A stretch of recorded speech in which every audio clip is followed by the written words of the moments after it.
मां को आवाहन कर आरंभ करवा। मां मां आम आलोचना करुले त्याग एवं समर्पण विषय जो क्वेश्चन टी थिला ता भितरे आम जो सारी थिला आध्यात्मिकता और नैतिकता भितर पार्थक्य। मां कहते जदि तुम ये कथा बुझी पारि तेरे आध्यात्मिकता और नैतिकता मध्य रही बड़ पार्थक्य टी तुम निश्चय बुझीपर। ये दुईटी कथा को प्राय सर्वदा परस्पर सहित गोलिया मिशा कर दि जाता। आध्यात्मिकता और नैतिकता आध्यात्मिक जीवन अर्थात जोग मार्गीय जीवन दिव्य चेतना मध्य को अभिवृद्धि लाभ करने को ही आपणार लक्ष्य रूपे ग्रहण करिଥାଏ एवं आम निज भितर जहाँ सब रही शुद्ध करदेवा प्रगाढ़ करवा महिमान्वित करवा एवं सेथिरे एक परिपूर्णता हासिल करने को ही ताहार परिणाम रूपे ग्रहण करिଥାଏ। परम दिव्य सत्ता को व्यक्त करी आनिबारे आध्यात्मिकता तुमको एक शक्ति केंद्र रूपे तैयारी करी रखे। प्रत्येक व्यक्तित्वर स्वभाव को ताहार प्रत्येक व्यक्तिर स्वभाव को ताहार परिपूर्ण मूल्य स्तर को उत्तोलित करी नहीं जाए एवं ताहाकू संभाव्य सर्वाधिक परिमाण रे अभिव्यक्त कराई आने। कारण ताहा परमेश्वरीय योजनार एक अंश होई रहिଥାଏ। एठी आध्यात्मिकता जीवन बा आध्यात्मिक जीवन विषय रे पूरा डिटेल्स कहउछन कोन ना आध्यात्मिक जीवन को नैतिक जीवन सहित केबे गोळा मिसा कर नाही। आध्यात्मिक जीवन रे जे बसवास करे बा आध्यात्मिक जीवन रे जे निजको अभिवृद्धि करबा पई प्रयासरत हुए तार कौन कौन हबो ना सी कौन हुए जोग मार्गीय जीवन दिव्य चेतना मध्य को अभिवृद्धि लाभ करे। दिव्य चेतना को कौन पुणी ना निज भितरे जहाँ सब रही ताहाकू से शुद्ध करे।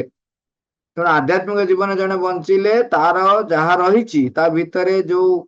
सामर्थ्य ठारू आरंभ करी गुण प्रकृति जहाँ जहाँ रही से गुड़िक शुद्ध हुए प्रगाढ़ हुए माने अधिक सामर्थ्य युक्त हुए महिमान्वित हुए एवं सेथिरे एक परिपूर्णता हासिल करने को ही तार परिणाम रूपे ग्रहण करिଥାଏ। तेणु आध्यात्मिक जीवन रे जे बसवास करे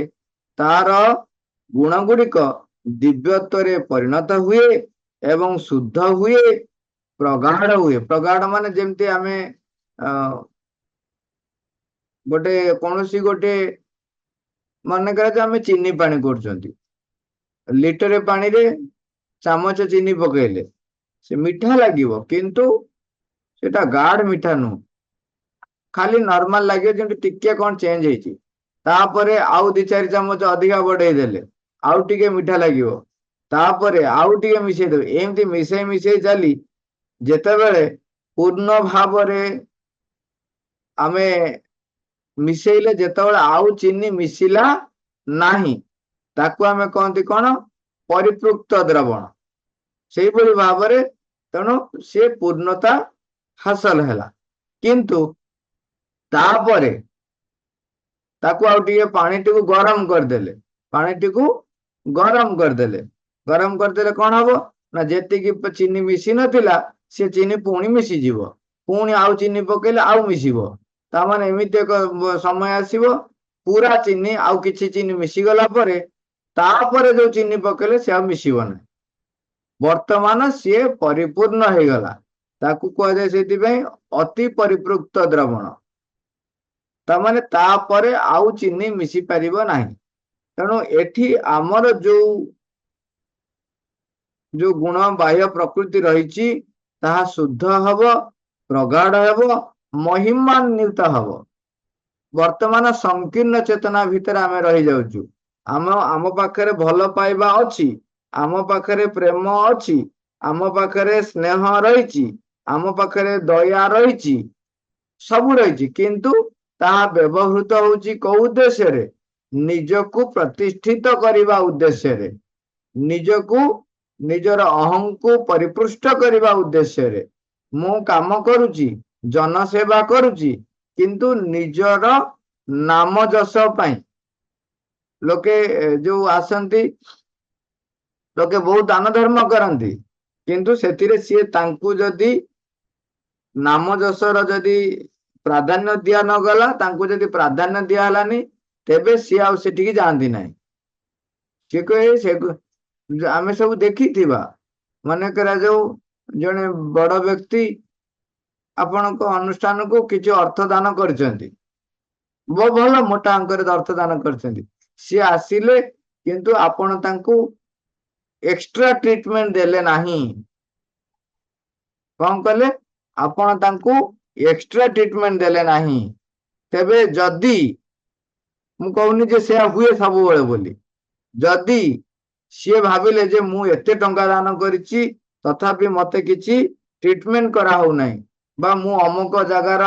गोटे जगार आसी से जगार मु होची मुख्य मते सेही अनुसार गोटे गुरुत्व दवा कथा जदि गुरुत्व दौनाती तेबे से अनुष्ठान को मु आउ जीवी नाही से अनुष्ठान को मु आउ दान करिवि नाही ये होची निज को प्रतिष्ठा करिवा पई जो माने कार्य करितांती तारी लक्षण से माने अहं द्वारा वशीभूत हेई अहंग वशवर्ती हेई अहं को परिपृष्ठ करिवा पई कार्य करितांती तेणु से मानकर संकीर्णता थाए से मानकर आध्यात्मिकता सहित कौनसी लेन देन ना से माने केवल अहं द्वारा परिचालित हुअंती एटी कौन होची सेई दया सेई दान सेई स्नेह सेई भल पाइबा सेई प्रेम सेई जो सामर्थ्यटी रहिची ताहा परिपूर्ण हासिल करिवो ता व्यापक हब ता महिमान्वित सेति में कहउछ तार एते प्रगाढ़ हो जीवो जे ता पाखरे केही आउ घृण्य वस्तु किछि रहइबो नाही से एते विशाल हो जीवो जे समस्त ता भितरे समाहित हो जिवे जेपरि जे दिव्य जननी परम सच्चिदानंद प्रभु जी ऊपर रहिचंती ये सृष्टि रो समस्त समस्त वस्तु सकल समस्त जीव सकल से माने होचंती तांकर तेणु से काहाकू पर काहाकू अपनार करिवे समस्त को भिन्न भिन्न भाव से व्यवहार करिवे किंतु काहा प्रति तांकर ऊणा भाव नथिबो किंबा काहाकू गुरुत्वर भाव नथबो जेमती कथार आमे बुझीबा एई भली भाबरे देखंतु फुटबॉल टा हेची खेलिबा पई कोथिरे पादरे ओके टोपीटा हेची मुंडरे पिंधिबा पई ड्रेसटा हेची सार्टटा हेची आमे ऊपर पिंधिबा पई बॉडी रो ऊपर पार्श्व पिंधिबा पई बटन आपण कहिबे जे मु समस्त को समान दृष्टि देखिबी तेणु ये समस्त होउचंती मोर जदि अंश तेबे मु फुटबॉल को केमति गोइठा मारिबी हेई परिबो नै फुटबॉल टा को आनी मुंड पर रखिबे कि ना मुकुटटा मुंड पर रहइबो फुटबॉल टा रहइबो पादर खेल हबो ता माने जे मोर भल पाइबा रहिछि मु फुटबॉल को गोटे घृणा भाव रे एवं विरक्तिर सह भाई चाबा एमिति गोइठा मारू नाही मु अति स्नेहर सहित भल पाइबार सहित ता प्रति निबिड़ संपर्क रखिछि मोर वर्तमान खेल होउछि मोर कार्य तेणु मु सेतबेले गोइठा मारुछि सेति पय हमर खेल पूर्व प्रार्थना करा जाय बॉल को कुआ जाय एवं खेल सरला परे पुणी बॉल को जणै कि पुणी ताकू सम्मानर सहित नै कि रखा जाय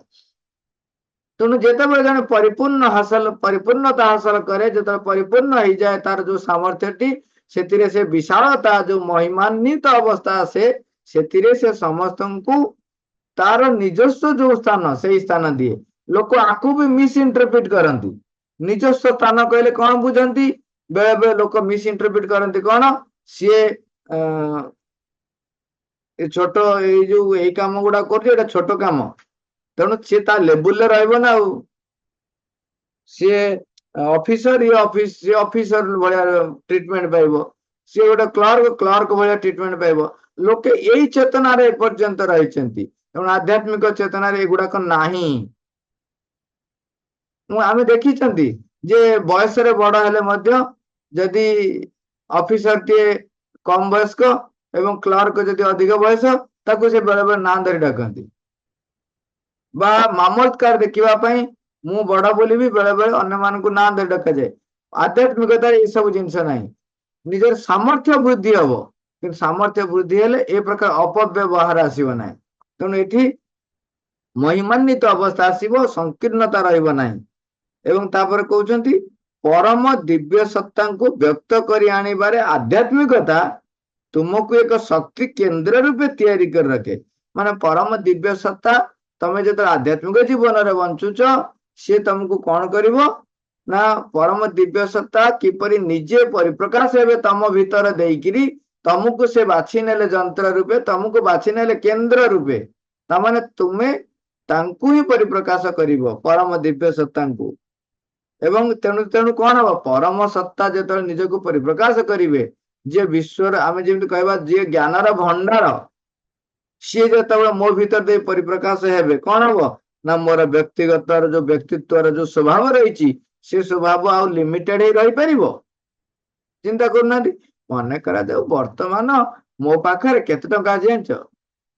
10 लाख टंका आज केते टंका 10 लाख कम नुह बहुत हो गला 20 लाख 50 लाख बहुत हो गला 50 लाख टंका मो पाखे थिला माने बहुत तथापि भी मु जहा जहा कार्य करि पारुथिली वर्तमान कौन है ना समग्र विश्वर ऐश्वर्य समग्र विश्वर जेते टंका सबुर मु वर्तमान अधिकारी हो गली।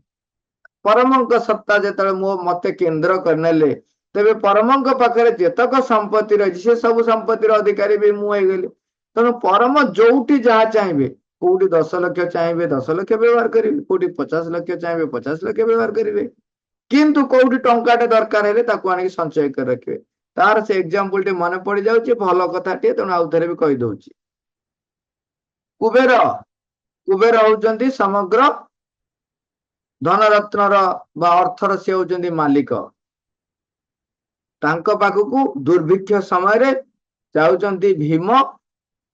मागिबा पाई किछि शस्य आसी प्रजा मानक पाई गला बेलकु कौन है ना किछि शस्य बाहर पड़ी गोटी गोटी करी धान पड़ी धान कथा हम भाविबा धान गोटी गोटी करी बाहर पड़ी ताकू सी कौन कर गोटी गोटी करी गोटौचंती पुणी किछि किछि काले रही जीवो सी कौन कर ना गोबर हमर गाई गोबर ताकू मेंचाटे करचंती अधा सुखिला अधा टी अधा अछि से कौन कर जो जगार छपे दौरान उठे आने ता भितर धान टाक बाछिकी रखुच माने गोटी गोटी धान संचय कर समय जड़े भीम जगार धरा जो आम जड़े साधारण व्यक्ति था भीम भाभी कि न भाभी तो द्वितीय कथा किंतु मन कर आम अच्छे आम कौन भाव अरे ये गोटे गोटे धान जी माने खोजिकी आनी रखुची ताकू मु बर्तमान आसी माने हजार हजार शगड़ गाड़ी रे धान बोही नवा सी कौन दब ये एमती मखीचुसुटे कंजूसटे। तेणु भीम भीतर किसी समय पाई से प्रश्न भी आसला कहला ये एते धनर जे मालिक सी बस गोटे गोटे धान गोटौचंती। तापर कुबेर पाखु कुबेर कहले कौन है ना या है ना नहीं जाओ केते दरकार शस्य नियो शस्य नहीं कि गला बेलू कथारे अच्छी बाटर कौन है ना कौन से को जगार रास्तार आउ शगड़ जाई पारिनी खाल हो जाइए शगड़ रहीगला शगड़ से रही जाइए। कुबेर कहते शगड़ सब तो चलते चलते रहीगले कहीं बुझिला बेलू कौन है ना आगे गोटे खाल हो जाए आउ शगड़ जाई पारु नाही आउ बाट नाही से गोटे बाट। तेणु सांगे सांगे कुबेर कौन कहते ना जो आगरे जो खाल होतक शगड़ गाड़ी आगरे धान रही बस्ता ताकू पकईकरी से रास्ता पूर्ण कर दियो कहीं ना लोकों पाखरे शस्य पहुंचवा वर्तमान गोटे जो बाधा है से बाधा को समाधान करने इमिडिएट समाधान होची आग बस्ता पकईकी रास्ता समान कर दियो गाड़ी आग चली जाऊ। चिंता करूँ जी गोटे गोटे धान संचय करुले से बस्ता बस्ता धान पकईकी रास्ता टाकू समान करने व्यवहार करि पारंती। ये जितेबाला परम सहित आमर जो संपर्क होते से आमको शक्ति केंद्र रूपे करेंगे तेज आमर व्यक्तिगत स्वभाव मूल्य स्तर बढ़ीज से माँ आमर कहते कौन ना व्यक्तित्वर स्वभाव को ताहार परिपूर्ण मूल्य स्तर को उत्तोलित कर नहीं जाए एवं ताहाकू संभाव्य सर्वाधिक परिमाण रे अभिव्यक्त कराई आने कौन कहले परिपूर्ण मूल्य स्तर को उत्तोलित करने जाए माने ऊपर उत्तोलित माने उठे नहीं ଏବଂ ସମ୍ଭାବ୍ୟ ସର୍ବାଧିକ ପରିମାଣରେ ଅଭିବ୍ୟକ୍ତ କରାଇ ଆଣେ। ଆମେ ଏବେ ଆଲୋଚନା କରିସାରିଲେଣି। କାରଣ କାରଣ କାହିଁକି କହିଲେ ନା ତାହା ପରମେଶ୍ୱରୀୟ ଯୋଜନାର ଏକ ଅଂଶ ହୋଇ ରହିଥାଏ। କର୍ମଙ୍କ ସହିତ ଆମର ସମ୍ପର୍କ ହେଇଯାଇଥାଏ, ତେଣୁ ସେଇଟା ଆମର ସ୍ୱଭାବ ହେଇଯାଏ। ବର୍ତ୍ତମାନ କହୁଛନ୍ତି ଏକ ମାନସିକ ବିରଚନାର ଭୂମିରେ ହିଁ ଯାବତୀୟ ନୈତିକତାର ଉନ୍ମେଷ ଓ କାରବାର ହେଉଥାଏ। ତା ନୈତିକତାଟା କୋଉ ଲେବୁଲ ନା ମନ ଲେବୁଲ ହେଇଥାଏ। ତେଣୁ ଯାବତୀୟ କାର୍ଯ୍ୟ ନୈତିକତାର ଉନ୍ମେଷ ମାନେ ସେଇଠି ଉଠେ, କାରବାର ବି ସେଇଠି। କଣ ଭଲ କଣ ମନ୍ଦ ଏଇ ବିଷୟରେ କେତେଟା ଧାରଣାରୁ ନୈତିକତାର ଯାବତୀୟ ଚାରଣ ଆରମ୍ଭ ହୁଏ। ତାମାନେ ଆମର ଭିତରେ ଗୋଟେ ଧାରଣା ରହିଛି, ଗୋଟେ ସାମାଜିକ ଜୀବନର ଗୋଟେ ଠିକ ଭୁଲ ଭଲ ମନ୍ଦର ଗୋଟେ ସଂଜ୍ଞା ରହିଛି। ସେଇ ସଂଜ୍ଞାକୁ ପାଥେୟ କରି ନୈତିକତା କଣ କରେ, ଭଲ ମନ୍ଦ ବିଚାର କରେ ଏବଂ ତାକୁ ବେଶ କରିକି ନୈତିକତା କଣ କରେ। ଆଉ ଟିକେ ଡିଟେଲ୍ସ ପଢିଦେବା। ଏହି ସବୁକୁ ନେଇ ନୈତିକତା ଆପଣାର ସମ୍ମୁଖରେ ଏକ ଆଦର୍ଶ ସ୍ୱରୂପ ନିର୍ମାଣ କରି ରଖିଥାଏ ଏବଂ ସମସ୍ତେ ଯେକୌଣସି ପ୍ରକାରେ ସେହି ପ୍ରରୂପଟି ଅନୁସାରେ ଆପଣାକୁ ତିଆରି କରନ୍ତୁ ବୋଲି ଦାବି କରୁଥାଏ। ବିଭିନ୍ନ କାଳ ଏବଂ ବିଭିନ୍ନ ସ୍ଥାନରେ ଏହି ନୈତିକ ଆଦର୍ଶ ଭିନ୍ନ ଭିନ୍ନ ରୂପ ହୋଇ ରହିଥାଏ। ତାହାର ଗଠନ ଏବଂ ତାହାର ସମଗ୍ର ଗୁଚ୍ଛଟି ନାନା ସ୍ଥାନରେ ନାନା ପ୍ରକାର ହୋଇ ରହିଥାଏ। ମାତ୍ର ତଥାପି ତାହା ଆପଣଙ୍କୁ ଏକ ଅନନ୍ୟ ପ୍ରରୂପ ବୋଲି ଘୋଷଣା କରିବାରେ ଲାଗିଥାଏ ଏବଂ ଏକ ପରମ ଓ ଅବଶ୍ୟ ଅନୁସରଣୀୟ ପ୍ରରୂପ ବୋଲି ଘୋଷଣା କରେ। ଏଠି ବଢିଆ ଭାବରେ କହୁଛନ୍ତି। କଣ କହୁଛନ୍ତି ଯେ ନୈତିକତା କଣ କରେ, ସିଏ ଗୋଟେ ଗୋଟେ ଆଦର୍ଶକୁ ସେଟ୍ କରିଦେଇଥାଏ। ସେଇ ସେଟ୍ ଅନୁସାରେ ସେ ସମସ୍ତଙ୍କୁ ବାଧ୍ୟ କରେ ଯେ ତୁମେ ଏଇ ଅନୁସାରେ ହିଁ ଚାଲ। ଏବଂ ଅନେକାଂଶରେ କେତେଟା ଜାଗାରେ ସ୍ଥାନ ଅନୁସାରେ କଣ ହୁଏ ନା ତାହା ପ୍ରଯୁଜ୍ୟ ଭଳିଆ ମନେ ହୁଏ। ଆମେ ଯେମିତି କଥାରେ କହନ୍ତି କଣ ଯେ ରାସ୍ତାର ବାମ କଡ଼ରେ ଆମେ ଚାଲିବା, ଠିକ ଅଛି, କାହିଁକି ନା ରାସ୍ତାର ବାମ କଡ଼ରେ ଚାଲିଲେ ଗାଡି ଘୋଡା ଯିଏ ଯିବେ, କିଏ କୋଉ ବାଟରେ ଯିବେ ଜଣେ ଜାଣିପାରିବେ ଯେ ଏଇ ଅନୁସାରେ ରାସ୍ତାରେ ଆମେ ଯିବା। ନହେଲେ ମନ ଇଚ୍ଛା ଗଲେ ଆକ୍ସିଡେଣ୍ଟ ହବାର ସମ୍ଭାବନା ରହିଛି। ତେଣୁ ଇଏ ନୈତିକତା କଣ କରେ, ସେ ଯୋଉ ଧାରଣା ଥାଏ, ଯୋଉ ଭଳି ତାର ଆଦର୍ଶ ସେ ତିଆରି କରିଥାଏ, ତାକୁ ସେ ସେଟ୍ କରେ ଏବଂ ତାକୁ ଜବରଦସ୍ତ କରେ ତମକୁ ମାନିବା ପାଇଁ। ଏକରେ ଦ୍ୱିତୀୟ କଥା ହେଲା କଣ, ନାଇଁ ପ୍ରଥମ କଥା ହେଲା ସେ ନୈତିକତା ଆଦର୍ଶ ସ୍ଥିର କରେ। ଦ୍ୱିତୀୟ କଥା ହେଲା ତାକୁ ସେ ଜବରଦସ୍ତ କରେ, ଲଦି ଦିଏ, ବାଧ୍ୟ କରେ। ତୃତୀୟ କଥା ହଉଛି ଆପଣ ଦେଖିବେ ଯେ ଏପଟ ଆମର ଗୋଟେ ନୈତିକତାର ପ୍ରରୂପ ଦେଲା ବେଳକୁ ଅନ୍ୟ ଏକ ସ୍ଥାନରେ ଭିନ୍ନ ଏକ ପ୍ରରୂପ ଥାଇପାରେ। ଯେମିତି କଥାରେ କୁହନ୍ତି, ଗୋଟେ ସାଧାରଣ କଥାଟିଏ, ଆମର ଏପଟରେ ଆମେ କହୁଛନ୍ତି ପାଣି ଯଦି କିଏ ଆମେ ବସିଛନ୍ତି ସମସ୍ତେ ପାଣି ଜଣେ ପିଇବାକୁ ବାହାରିଲା, ତେଣୁ ସେ କଣ କରିବ, ତାଙ୍କ ମନେକର ସମ୍ମୁଖରେ ବୟସ୍କ ଲୋକ ଅଛନ୍ତି କି ବାପା ବସିଛନ୍ତି କି ଗୁରୁଜନ ମାନେ ବସିଛନ୍ତି, ତାଙ୍କୁ ଆଗ ଟିକେ ଯାଚି ଦବ, ତାପରେ ନିଜେ ପିଇବ। ଏଇଟା ଗୋଟେ ଆମର ନୈତିକତାର ନୀତିଗତ ଗୋଟେ ଭଲ ଗୁଣ ଆମେ କହୁଛୁ। ଠିକ ଅଛି, ବର୍ତ୍ତମାନ ମୁଁ ମଦ ପିଇବି, କଣ ପିଇବି, ମଦ। ମୁଁ ବାପାକୁ ଯାଚି, ବାପା ଆଲୋ ବାପା ଟିକେ ମଦ ପିଇବ, ମୁଁ ଟିକେ ପିଇବାକୁ ଯାଉଛି ତ ତମେ ଟିକେ ଯାଚି ଦିଅ। ଏଠି ଆମେ କଣ କରୁଛୁ, ମଦ ଲୁଚେଇକି ପିଉଛୁ, ବାପାଙ୍କୁ ଲୁଚେଇବ। କିନ୍ତୁ ଯୋଉଠି ଶୀତ ପ୍ରଧାନ ଅଞ୍ଚଳ, ସେଠାରେ ତାଙ୍କ ପାଇଁ କେତେଟା ଜାଗାରେ ବି ରହିଛି, ସେଠି କଣ ରହିଛି ନା ସେମାନେ ମଦ ତାଙ୍କର ପାନୀୟ, ତାଙ୍କର ସେଠି ରହିଛି। ତମେ ଯଦି ବାପାକୁ ନ ଯାଚିକି ମଦ ପିଇବାଟା ଭାରି ଖରାପ, ତେଣୁ ସେ ପରିବାରରେ ବସିଛନ୍ତି ସମସ୍ତେ, ବାପାକୁ ଟିକେ ଯାଚିବ, ବାପା ପିଇବ। କିନ୍ତୁ ଏଠି ଆମର ନୈତିକତା ଏବଂ ତାଙ୍କର ନୈତିକତା ଫରକ ହେଇଗଲା। ତେଣୁ ଏଇଭଳି ଭାବରେ ଅନେକ ଜିନିଷରେ ଦେଖିବେ ନୀତିଗତ ଦୃଷ୍ଟିକୋଣରୁ ସ୍ଥାନ କାଳ ପାତ୍ର ଅନୁସାରେ ଭିନ୍ନ ଭିନ୍ନ ନୀତି ଦେଖାଯାଏ। ତଥାପି ବି ଦେଖନ୍ତୁ ନୀତି ଭିନ୍ନ ଭିନ୍ନ ହୁଏ, ତେଣୁ ନୈତିକତାର ମାନେ ଏଠି ଅଲଗା ସେଠି ଅଲଗା। କିନ୍ତୁ ସେଇଥିରେ ବି ନୀତିବାଦୀ ମାନେ କୁହନ୍ତି ଯେ ଆମର ନୀତି ହଉଛି ମାନେ ଗୋଟେ ଅନନ୍ୟ, ମାନେ କାହା ସହିତ ସମାନ ନୁହଁ, ଆମର ମହାନ, ଏଇଭଳି ଭାବରେ ସେମାନେ ଦାବି ବି କରନ୍ତି। ତେଣୁ ତୃତୀୟ କଥାରେ ସେମାନେ କୁହନ୍ତି କଣ आपणार परिधि भितर से कौन सी वैचित्र न थाए किंतु से स्वीकार करे नहीं राजी हुए नहीं जे सी अनन्य नुह बोली तेणु तापर कौन करे माँ कहते से एमती कहे जे एटा परम अवश्य अनुसरणीय जदि तमे ता बाहर को गल तेबे से तुमको स्वीकार करने को राजी हुए नहीं ता भितर कौन सी प्रकार वैचित्र लगे अनुमति दिए नहीं आपण चिंता करंतु अनेक वर्ष पूर्व नारी मानक पुरुष मानकर सभा को अलाउ करा हो नथिला आसीबा पई कौन सी कथा आपण को से मतामत भी देवार अधिकार ताकू दौ नथिले किंतु दिन थिला नारी मानक उच्च मर्यादा दिया जाइथिला किंतु समय काल अनुसार पुणी बदल जाइछि तेणु ये सब होची नीतिगत मन भीतर कथा प्रत्येक व्यक्ति को कहते आदर्श प्ररूपर जो गोटे छांचता पाखे रही है समस्त को ताहारी अनुसार ही आपना को तैयारी करिया पड़े प्रत्येक व्यक्ति को अन्य मान सहित एक रूप हो गढ़ा पड़े निखुण और दोषमुक्त भाव में केवल ताहा ही हेबाकू पड़ी था ए सब हुए निखुण हम से जो नीति कही से नीति अनुसार तुम से अधिक हेल्ले हम ना ताठू कम हेल्ले हम ना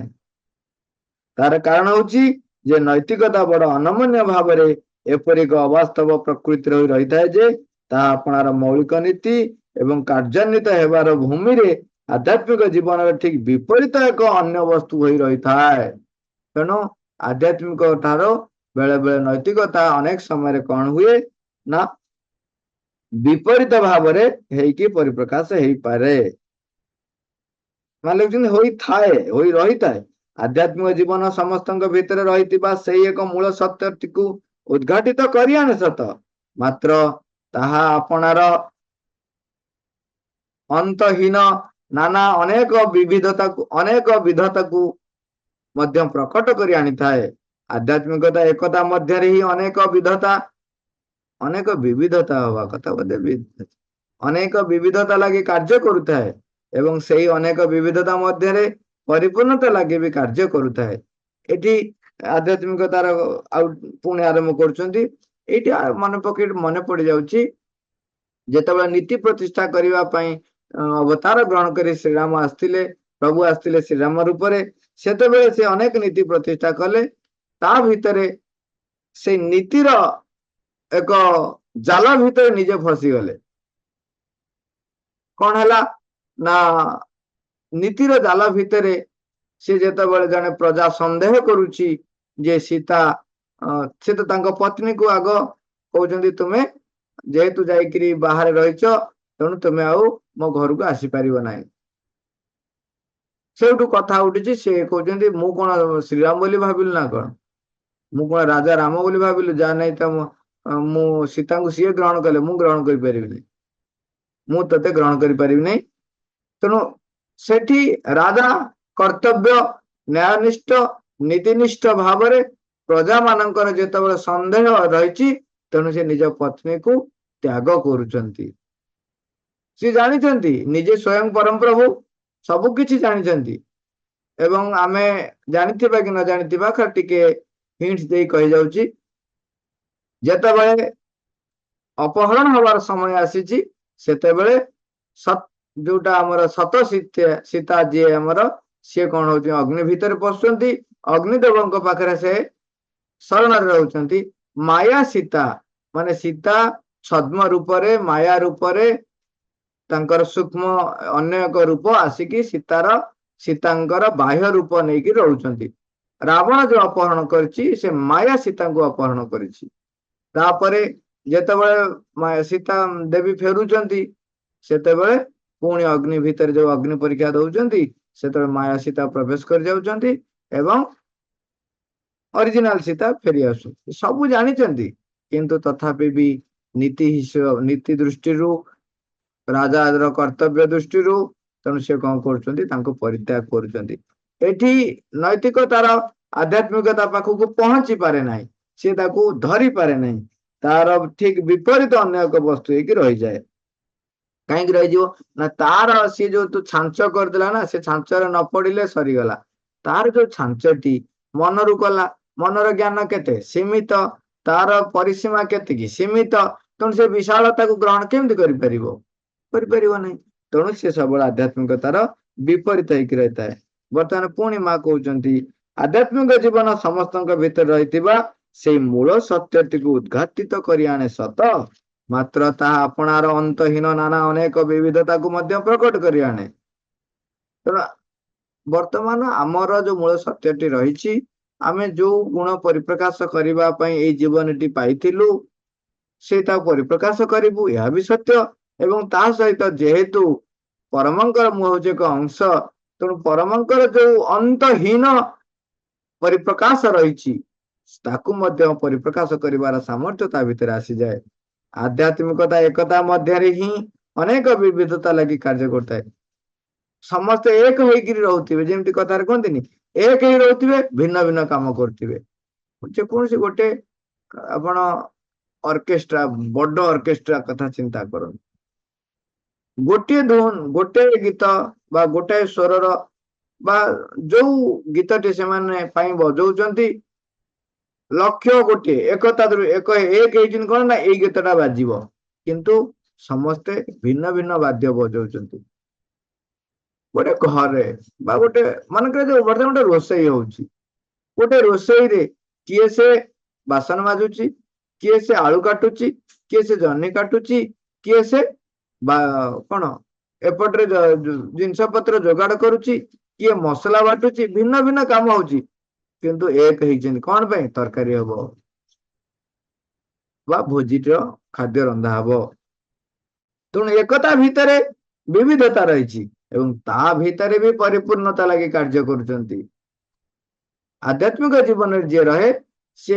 ଏକତା ଭିତରେ ବିବିଧତା ଥାଏ ଏବଂ ତା ଭିତରେ ବି ପରିପୂର୍ଣ୍ଣତା। କଣ ନା ବର୍ତ୍ତମାନ ଯିଏ ପରିବା କାଟୁଛି, ସିଏ ପରିବା କାଟିବାଟାକୁ ମାଙ୍କ ପାଖରେ ଅର୍ପଣ କରି ତା ଭିତରେ ମାତୃ ଚେତନାକୁ ପରିପ୍ରକାଶ କରି ସେ କାଟିପାରେ, ତାମାନେ ସେ ପରିପୂର୍ଣ୍ଣ ଆଡକୁ ଗତି କରୁଛି। ନିଜର ବାହ୍ୟ ପ୍ରକୃତିରେ କାଟୁନି। କଣ କରିବା, ମତେ ଗୋଟେ କାମ ତ ଦିଆଯାଇଛି, କିଛି କାମ ନାହିଁ, ମତେ ବସି ଆଳୁ କାଟିବାକୁ ଦେଇଛନ୍ତି, ମତେ ସେ ପୋଟଳଟା କାଟିବାକୁ ଦେଲେ ନାହିଁ, ମୁଁ ମୋର ପୋଟଳଟା ଭଲରେ କାଟିଥାନ୍ତି, ମତେ ଖାଲି ଆଳୁଟା କାଟି ଏମିତି କାଟିଥାଉ। ସେମିତି ନାହିଁ, ଇଏ ହଉଛି ସାଧାରଣ ଚେତନା ରହି କରୁଛି। କିନ୍ତୁ ଯେତେବେଳେ ନିଜକୁ ଶୁଦ୍ଧ କରିବା ପାଇଁ ଯିଏ ଚେଷ୍ଟା କରୁଥିବ, ସେ ସେଇ ଆଳୁ କାଟିବା ଭିତରେ ତାର ସାମର୍ଥ୍ୟ ଆଳୁ କଟାରେ ଅଛି କି ନ ଅଛି ତା ପାଇଁ କିଛି ଯାଏସ ନାହିଁ। ଦିଆ ହେଇଛି ଆଳୁ କଟିବା କାର୍ଯ୍ୟ, ତାକୁ ସେ ଯେତେ ଦୂର ସମ୍ଭବ ମାଙ୍କ ଚେତନାରେ ରହି ତାକୁ ପରିପୂର୍ଣ୍ଣ ତା ଭିତରେ ପରଫେକ୍ସନ ଆଣିବା ପାଇଁ, ପୂର୍ଣ୍ଣତା ଆଣିବା ପାଇଁ ସେ ଚେଷ୍ଟା କରି କାମ କରିବ। ତେଣୁ ଆଧ୍ୟାତ୍ମିକ ଜୀବନରେ ଯିଏ ରହେ ସେ ବିବିଧ ଏକତାରେ ରହିଥାଏ, ବିବିଧତା ପରିପ୍ରକାଶ ହଉଥାଏ, ତା ଭିତରେ ବି ପରିପୂର୍ଣ୍ଣତା ଲାଗି କାର୍ଯ୍ୟ କରୁଥାଏ। ଜୀବନର ଯେଉଁ ବିଚିତ୍ର ବିଧତା ରହିଛି ଓ ଆତ୍ମଗତ ଚିନ୍ମୟ ଅସ୍ତିତ୍ୱର ଯେଉଁ ସ୍ୱାଧୀନତା ରହିଛି, ତାହାରି ବିରୋଧାଚରଣ କରି ନୈତିକତା ଆମ ଆଗରେ ଏକ କୃତ୍ରିମ ମାନକୁ ଉତ୍ତୋଳିତ କରି ଧରିଥାଏ। ଆମର ବିଚିତ୍ର ବୋଧ ସହିତ ଯୋଉ ଆତ୍ମଗତ ଚିନ୍ମୟ ସତ୍ତା ଦିଟାର ପରିପ୍ରକାଶ ଗୋଟେ ସ୍ୱାଧୀନତା ରହିଛି, ଏଇ ଦିଟାକୁ ବିରୋଧାଭାସ ବୋଲି ନୈତିକତା ସବୁବେଳେ ଧରି ରଖିଥାଏ। ସେଥିପାଇଁ ବେଳେ ବେଳେ ଆମର ଯୋଉମାନେ ସବୁ କହନ୍ତି ମୋର କିଛି ସ୍ୱାଧୀନତା ନାହିଁ, ସେ କୋଉଟାକୁ ସ୍ୱାଧୀନତା ବୋଲି କହନ୍ତି? ସେ କୁହନ୍ତି ସ୍ୱେଚ୍ଛାଚାରିତାକୁ ସ୍ୱାଧୀନତା ବୋଲି। ତେଣୁ ନୈତିକତା କଣ କରେ? ଆତ୍ମାଗତ ଯୋଉ ଚିନ୍ମୟ ଅସ୍ତିତ୍ୱ ଆଉ ବିଚିତ୍ର ବୋଧ ତା ଭିତରେ ସେ ବିରୁଦ୍ଧାଚରଣ ଆଣିକରି ଠିଆ କରିଦିଏ। ଏ ବିଷୟରେ ଆମେ ଆସନ୍ତା କାଲି ଆଉ ଟିକେ କଥା ହବା, କାହିଁକିନା ପରେ ଆହୁରି ରହିଛି, ଏଇଠି କାଲି ଆଲୋଚନା କରିବା। ଯେଉଁ ଜୀବନରେ ଯେଉଁ ବିଚିତ୍ର ବିଧତା ରହିଛି ଓ ଆତ୍ମଗତ ଚିନ୍ମୟ ଅସ୍ତିତ୍ୱର ଯେଉଁ ସ୍ୱାଧୀନତା ରହିଛି, ତାହାରି ବିରୋଧାଚରଣ କରି ନୈତିକତା ଆମ ଆଗରେ ଏକ କୃତ୍ରିମ ମାନକୁ ଉତ୍ତୋଳିତ କରି ଧରିଥାଏ। ଏଉଠୁ ଆମେ ଆଲୋଚନା କରିବା। ଆଜି ମାଙ୍କୁ ପ୍ରାର୍ଥନା କରିବା। ମା, ଏ ବିରାଟ ଗହନ କଥା, ଏ ଗହନ କଥା କେମିତି ହୃଦୟଙ୍ଗମ କରିବି, କେମିତି ନିଜ ଜୀବନରେ ତାକୁ ପରିପ୍ରକାଶ କରିବି, ତୁମର ହେଇଯିବି, ସେଥିପାଇଁ ମତେ ସାମର୍ଥ୍ୟ ଶକ୍ତି ମୋ ଭିତରେ ଆଣ, ଦିଅ। ମତେ ତା ଭିତରେ ପରିଚାଳିତ କରିବା ପାଇଁ ପ୍ରସ୍ତୁତ କରା। ମା, ଥ୍ୟାଙ୍କ ୟୁ ଅଲ୍।